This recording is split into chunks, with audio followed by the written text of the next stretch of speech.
John, look up. Thank you. Thank you. Everybody interested? Interested? Looking at the camera, please. Thank you. Steve, that's not interested. That's not interested. I'm just trying to get to the commercial break. Okay. Can you both just look up for 1 second? Thank you. Hey, what do you think of John Bradshaw Layfield?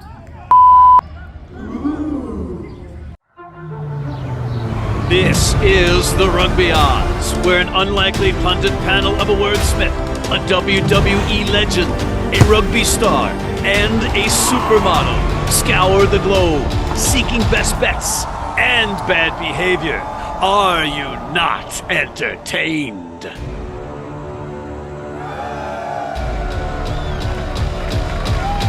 Thank you. Much appreciated. I could use it because I had an awful week last week, but it's a new day.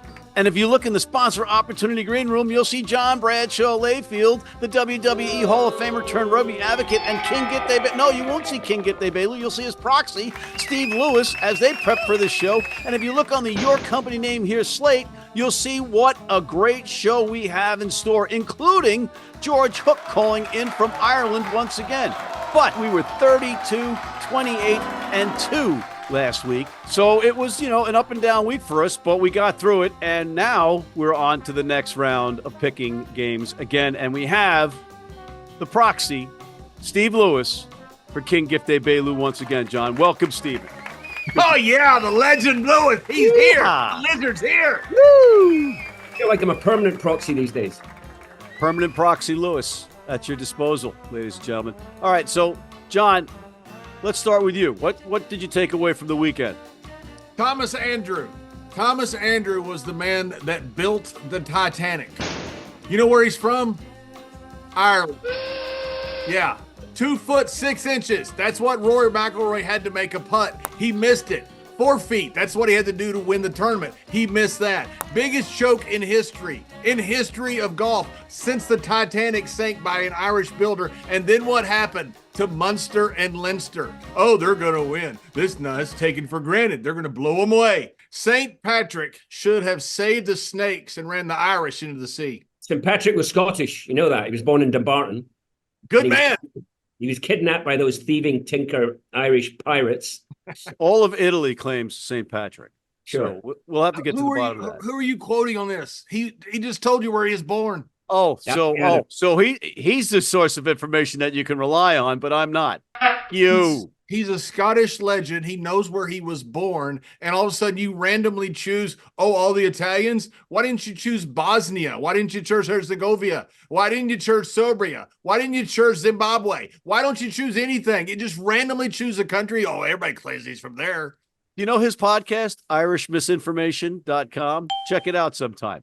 Stephen, what did you take away from this weekend? I don't think it's as big a crisis for Irish rugby as people might think. Two losses. They weren't. Munster was an upset. Going down to the Bulls for Leinster was difficult. They still got great squads. But yeah, coupled with Mr. McIlroy's implosion, not a great weekend for Ireland. Not a great weekend for Scotland either, incidentally, because we lost by rather a lot of goals to the Germans in the Euros. And then we lost in the last over of the World Cup cricket to Australia, which would have been one of the biggest upsets ever.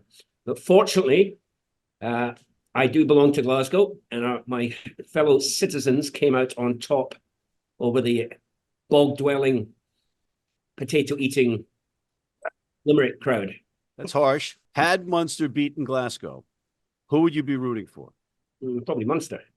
Some kindness rooting as in because I like them, or rooting as in I think they would win? Who you'd want to lose that match? Probably the Saffers. The Yappies. That took a lot to get that question out, so I'm basically out of time. But I just wanted to make an observation that Leinster's 2 dropped kicks, knock-ons, were egregious, and that led to their demise more than anything else. Ridiculous. Oh, way. You got to catch the kick. That was on time. Well, some of you'd be familiar with playing with the denizens of the sort of C team for New York in the 60s. So you're so angry and bitter just because your career was over by the time you got to New York and you had the likes of me stealing all the headlines. But at least he had a career. It's better to be a has-been than a never was. All right. On that note, we're going to take a quick break and welcome in George Hook after this. Need a great price on a new vehicle? Sheehy makes it easy. Easy Price shows you our lowest prices on the Mid-Atlantic's largest selection. Find your best price online or at any of our 31 dealerships. It's easy at Sheehy. Sheehy.com. If you're in New York City and want to watch some great rugby, have some great food, and some great times, go to the world's best rugby pub, the Pig and Whistle on West 36th Street.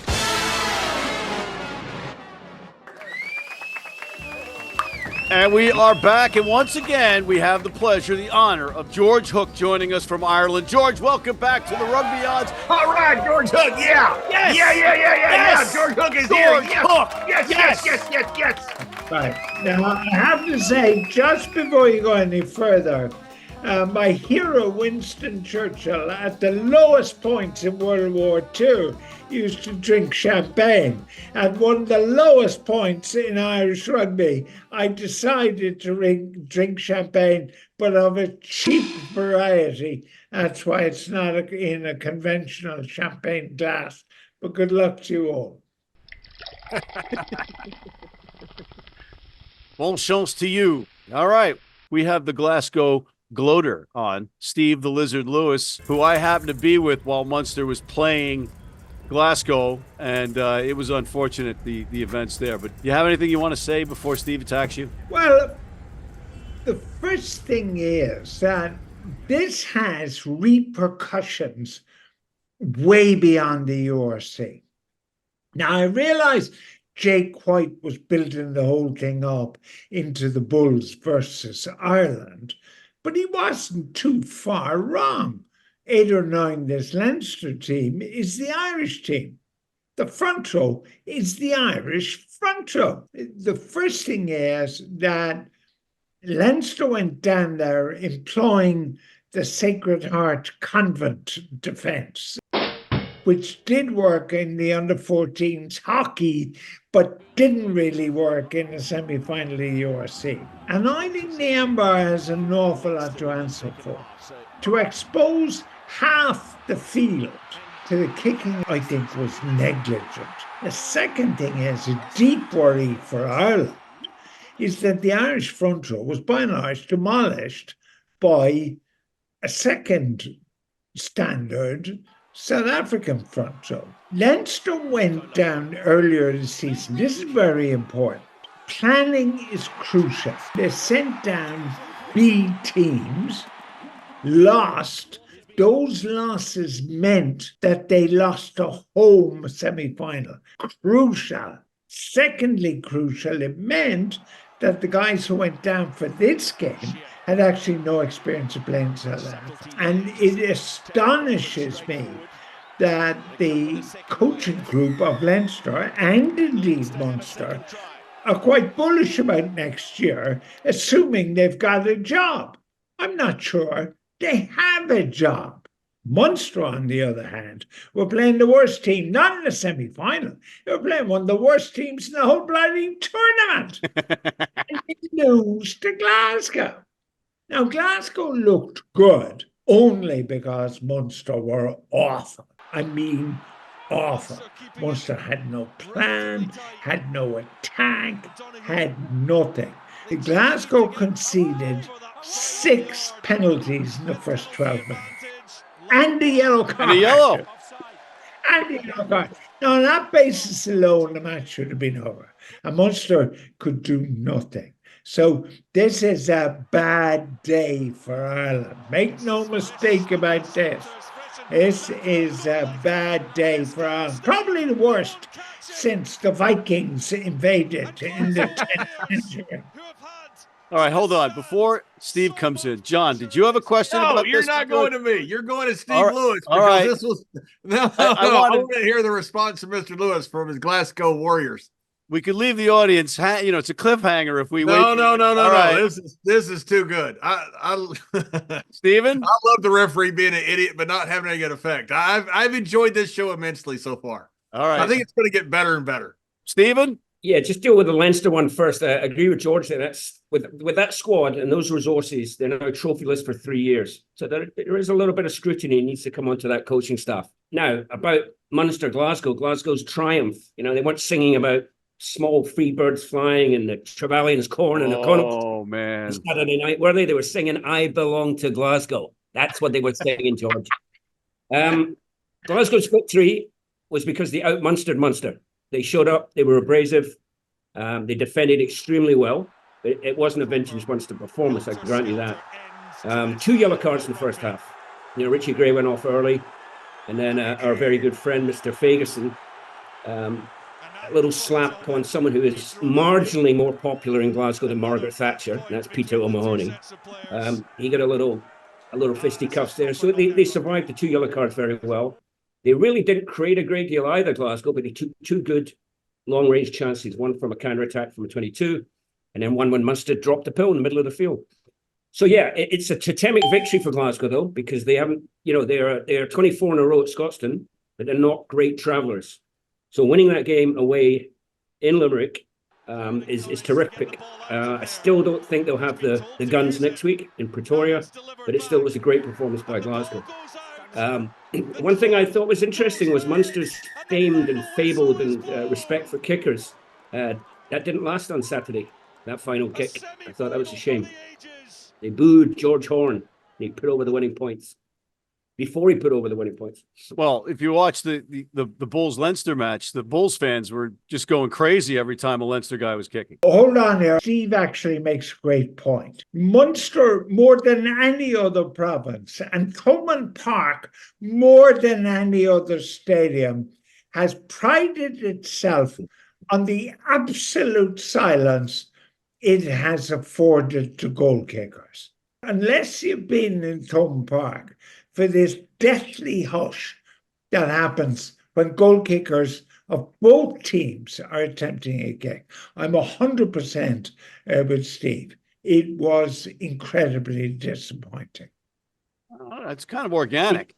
Speaks to the frustration, I think, of those late on of the Munster fans, I mean, Horn was taking his time, but he's entitled to take his time. That's professional sport now, taking the kick, that is. There's no love lost between Glasgow and Munster. So George and I are probably the 2 friendliest people on either side of the divide. That particular fixture has bubbled up over the last few years. Obviously, it's not an Irish province. Obviously, it's not us playing anyone in England or Edinburgh. But the Munster game has definitely had an edge. O'Mahony and Fagerson in particular comes from Scotland, Ireland stuff.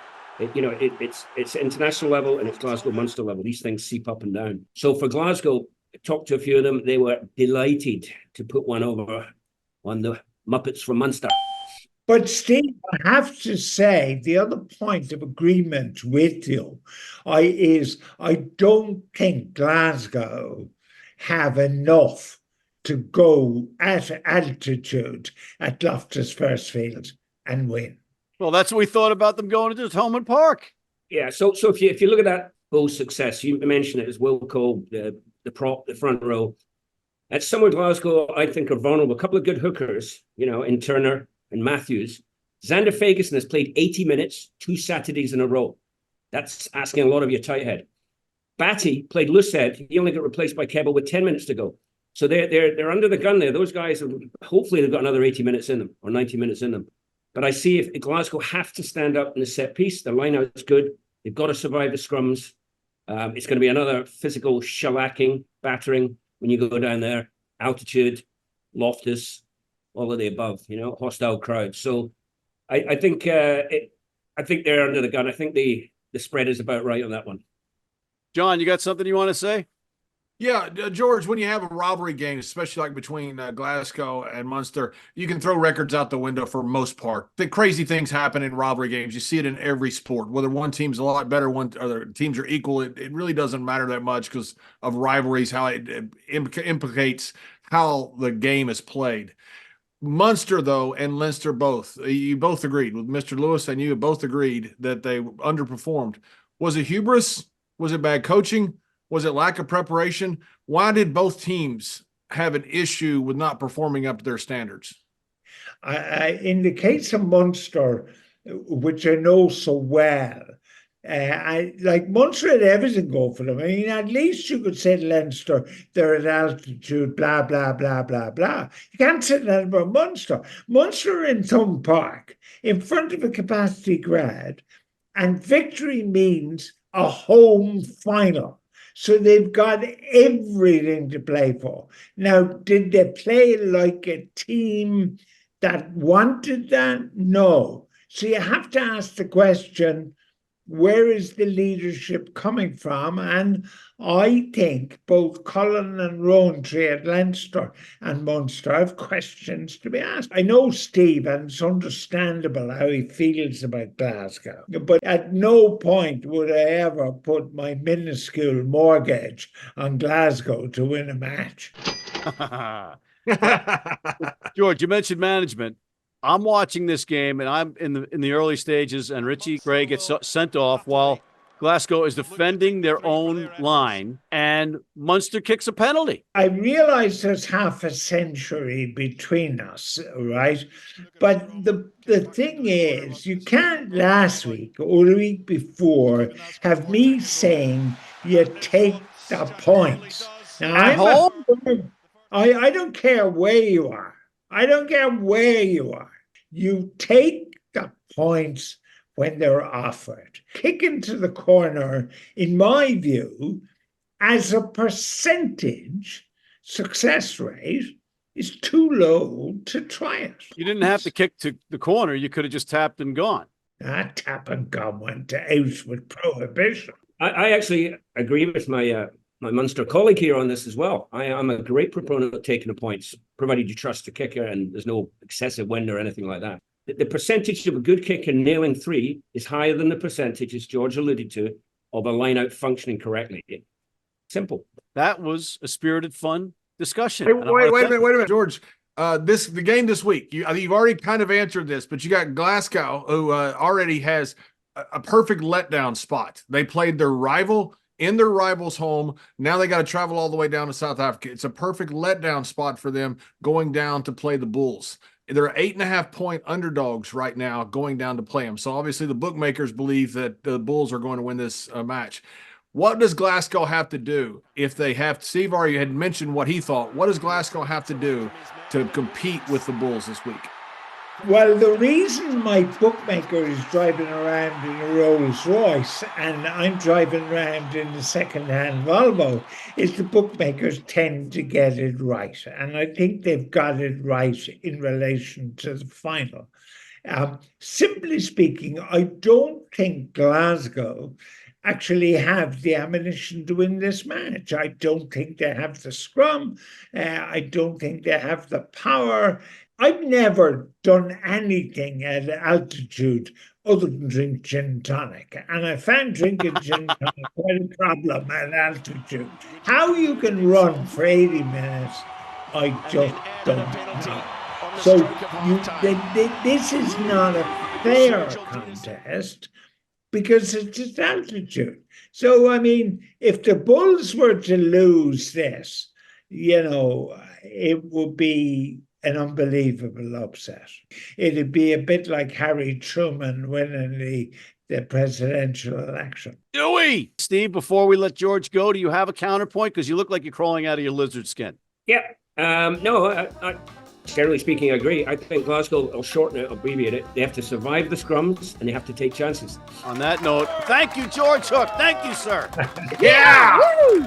Yeah! Woo! Yeah! Yes!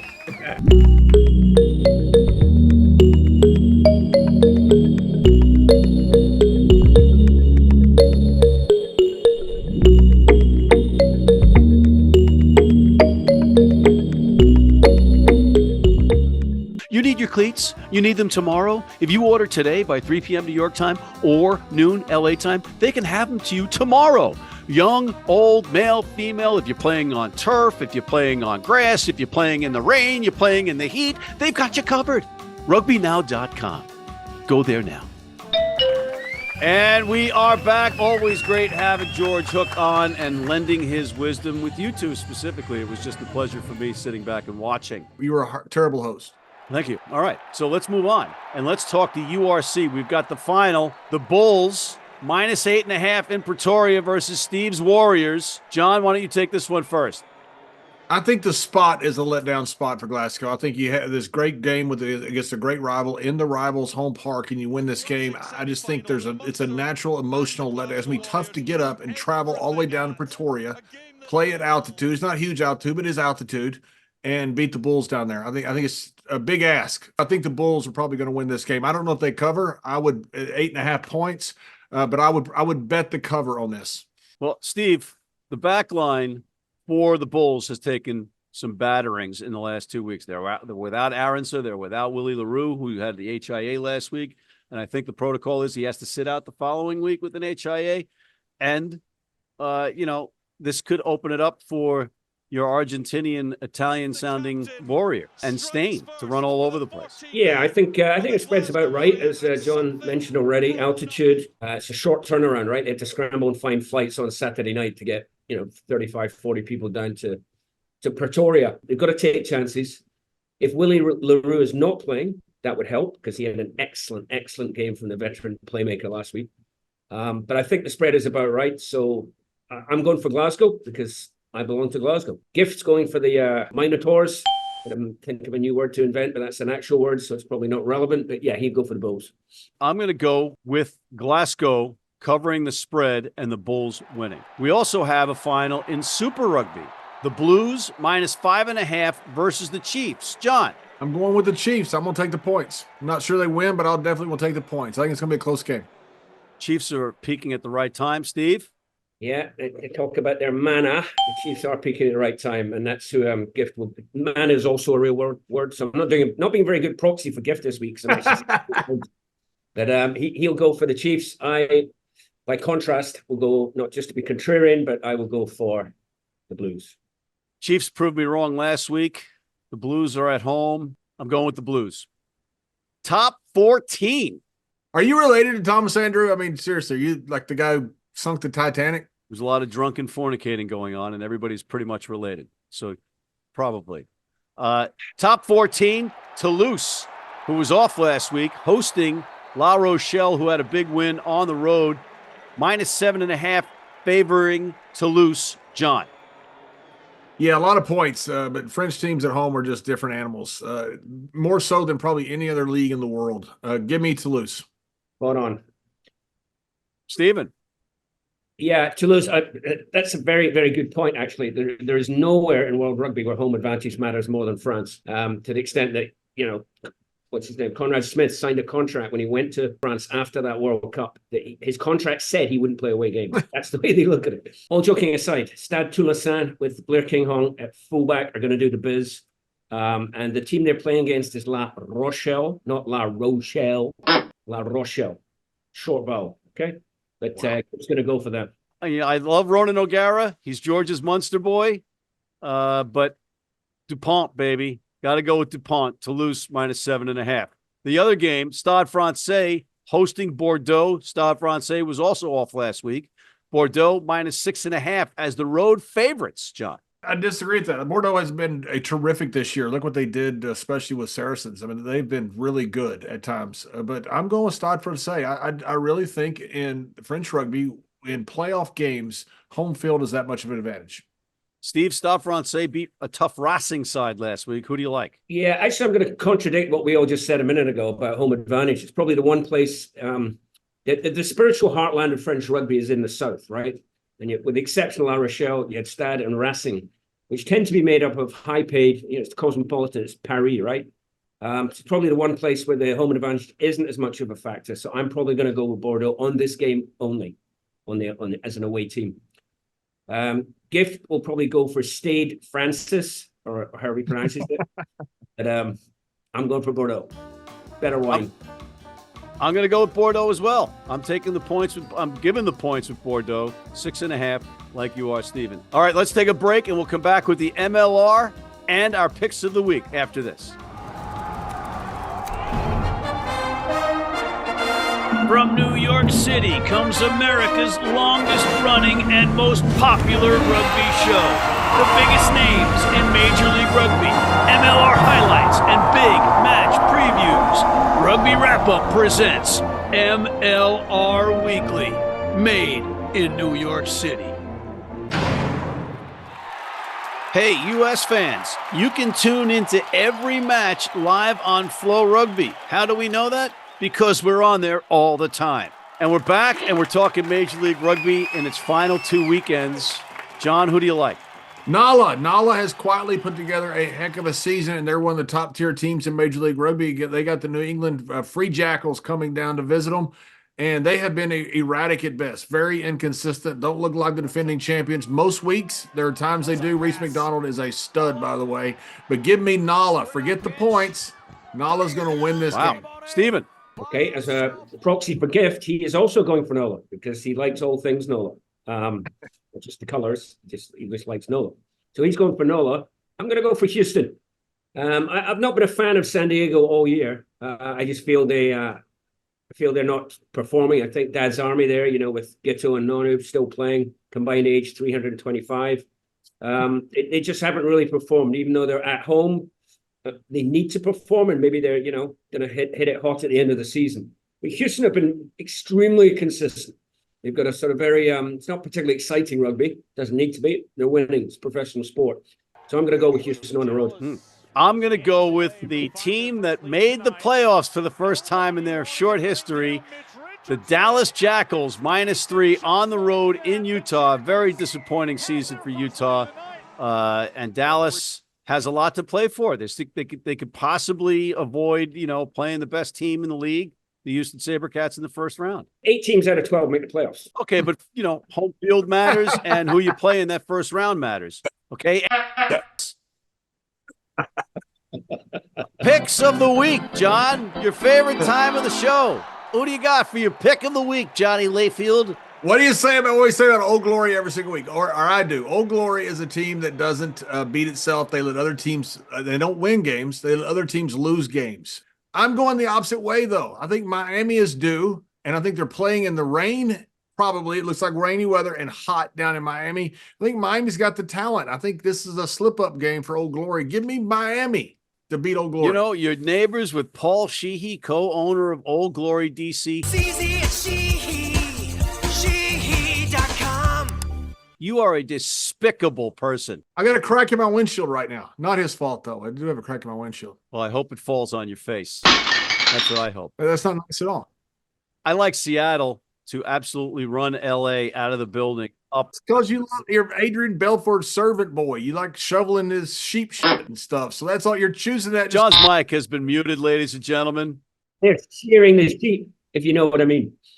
And Steve's mic has been muted, so I'm going to go to my pick of the week as Steve collects himself. My pick of the week, again, is Seattle, running LA out of the building. And on that note, I'd like to thank John Bradshaw Layfield, the WWE Hall of Famer turned rugby advocate, King Gift Egbelu, the inventor of words, and his proxy, Steve Lewis, the Lizard, and of course, Irish rugby legend George Hook. And thank you for tuning in. Please check out our other shows, including MLR Weekly. Hit that subscribe button on YouTube. Join our weekly newsletter. Tell your friends about us. And please sign up for our American Red Cross blood donor team. You call it shearing the sheep? Is that what you call what you did? Them some good-looking sheep.